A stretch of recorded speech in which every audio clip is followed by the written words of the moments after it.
Oyimba otchedwa Lawi amene amadziwika bwino ndi dzina lake loti Lawi ndi odandaula kwambiri ndi chipongwe chimene anthu akuyankhula. Alanga dzina ndi Samapita. Tiyeni tikhale limodzi.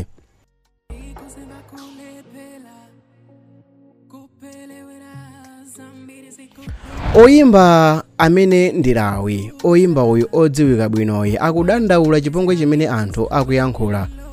Lawi wafotokoza izi pa tsamba lake la Facebook podandaula mmene anthu akunyozera ngozi ya Tigrine. Paja tikuziwa kuti Tigrine anagweredwa ngozi ya moto pamene nyumba yake inapsa ndi katundu wake yense. Ngozi itachitika, oyimba monga Lawi ndi ena anakonza show ku BICC ku Lilongwe ndi cholinga chokuti apeze ndalama zothandizira Tigrine. Koma anthu atamva izi ayamba kuyankhula chipongwe kuti Tigrine ndi olemera, choncho kumuthandiza ndi chimozimozi kutunga madzi pa mjigo ndi kumawayika mu nyanja. Anthu ena akupereka zitsanzo kuti anthu akamuthandiza Tigrine chifukwa ngolemera, pamene oyimba ena opeza mochepekedwa monga Gibo Pearson anakhuzidwa ndi Cyclone Freddy pamene nyumba yake inakokoloka limodzi ndi galimoto yake inakokoloka, koma oyimba ena sanapange show yofuna kumuthandiza ayi. Ena akuti oyimba wina wakuzomba galimoto yake inapsa, palibe amene anasamala ayi, koma Tigrine ziko lili teketeke kufuna kumuthandiza. Tikunena pano makampani otchuka avumbuluka kupereka chithandizo, pamene kampani zochuluka zikupitirira kumugwira dzanja Tigrine chifukwa cha ngozi ya motoyo. Pa 18 Marichi nayo kampani ya Chibiso Motors yabwera poyera ndi thandizo la ndalama zofuna kumuthandiza Tigrine. Kampani yagula matikiti 22, mtengo wake ndi 500,000 kwacha, kugawira antchito ake kuti akalowe ku show yosapota Tigrine ku BICC.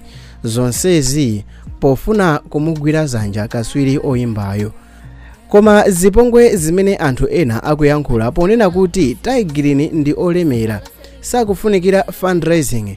Lawi wadandaula kuti kodi olemera akagweredwa vuto ndiye kuti tisamawathandize.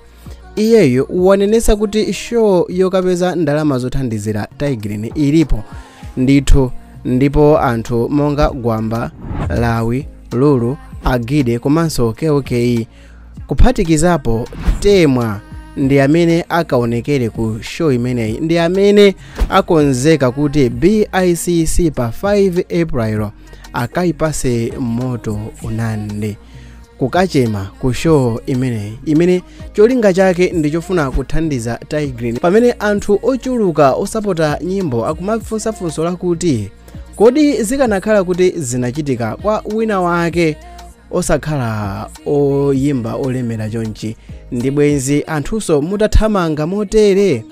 Zitsanzo zimene zaperekedwa za Gibo Pearson ndi chimodzi mwa zitsanzo zimene zidakali za fresh chifukwa zinachitika mu chaka cha 2022, mu nthawi imene aliyense khutu lake linali pa radio, mu nthawi imene aliyense khutu lake linali pa social media kusatira zinthu zochitika. Ndipo nyumba ya Gibo Pearson itagwa, galimoto yake itakokololedwa, anthu tinali ma social media momwemo ndikumangomufunira zabwino mnyamata wakuphalo mbeyu, koma palibe fundraising imene inachitika kuti iyeye ndikupezapo kandalama kuti ayambire moyo wake wina watsopano after Cyclone Freddy. Koma funso ndikumati kodi munthu akalemera ndiye kuti asamathandizidwe? Dzina langa ndine Samapita. Nkhani yafotokozedwaponso pa Kulinji TV. Tagwirani video imene ili pa screen kuti mukayimvetsese bwinobwino mmene ayifotokozera Kulinji TV.